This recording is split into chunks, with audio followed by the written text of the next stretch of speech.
স্বপ্নের দেশ ইটালি ইউরোপের অন্যতম সুন্দর ও সমৃদ্ধিশালী দেশ, যেখানে অনেকেই জীবন পরিবর্তনের স্বপ্ন নিয়ে যেতে চান। তবে কিভাবে মাত্র 1 থেকে 1.5 লাখ টাকা খরচে ইতালি বা ইউরোপের যে কোনো দেশে যাওয়া সম্ভব? আজকের ভিডিওতে আমি সেই প্রশ্নেরই উত্তর দেব। ভিডিওটি পুরো দেখুন, কারণ একেবারে শেষে রয়েছে কিছু গুরুত্বপূর্ণ টিপস। ইতালিতে আসার প্রথম ধাপ হলো ভিসা প্রসেসিং। সবচেয়ে সহজ এবং সাশ্রয়ী উপায় হলো কাজের ভিসা, বিশেষ করে সিজনাল কাজের জন্য। ইতালি প্রতি বছর কিছু নির্দিষ্ট সময় সিজনাল ভিসা দেয়, যা তুলনামূলক কম খরচে পাওয়া যায়। তবে সঠিক তথ্য জেনে এবং দালালের খপ্পরে না পড়ে এই প্রক্রিয়া শুরু করতে হবে। ভিসা হয়ে গেলে আপনার পরবর্তী খরচ হবে বিমান ভাড়া। 1 লাখ টাকার মধ্যে বিমান টিকিট পেতে হলে অফ সিজনে অথবা বিশেষ অফারের সময় টিকিট বুক করতে হয়।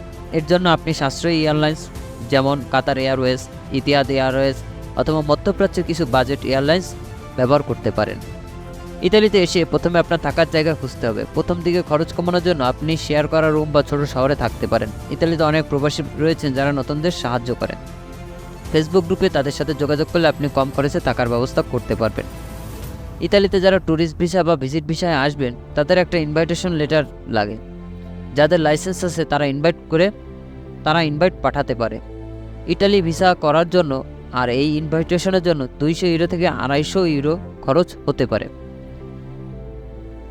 মূলত এটি খরচ হয় ইন্স্যুরেন্সের জন্য। আপনার পাসপোর্টে যদি 4 থেকে 5টা দেশের কাজের ভিসা থাকে এবং আপনার কি জব করেন সেটার সব ডকুমেন্ট থাকে, এবং যদি আপনার মাসিক একটা কত টাকা স্যালারি বা কত টাকা খরচ হয় ইনকাম করতে পারেন সেরকম একটা স্টেটমেন্ট আপনি যদি দিতে পারেন, ইটালিয়ান অ্যাম্বাসিতে খরচ হবে 15,000 টাকার মতো, এবং বিমান ভাড়া 70 থেকে 75,000 টাকা আপ ডাউন। ইতালিতে কাগজ বানানো 25 থেকে 30,000 টাকা। এই মোট টোটাল খরচ, এবং প্রতি মাসেই আপনি অ্যাপয়েন্টমেন্ট নিতে পারবেন ইটালিতে। মোটের উপর সঠিক পরিকল্পনা এবং কিছু টিপস মেনে চললে আপনি 1 থেকে 1.5 লাখ টাকার মধ্যেই ইতালিতে আসতে পারবেন। ভিসা, টিকিট এবং প্রথম দিকের খরচগুলো সঠিকভাবে গুছিয়ে নিলে আপনার স্বপ্ন পূরণে আর বাধা থাকবে না। ভিডিওটি যদি ভালো লাগে তবে লাইক এবং সাবস্ক্রাইব করতে ভুলবেন না।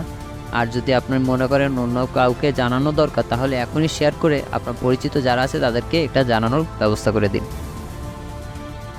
সকালে ভালো থাকবেন, সুস্থ থাকবেন। আল্লাহ হাফেজ।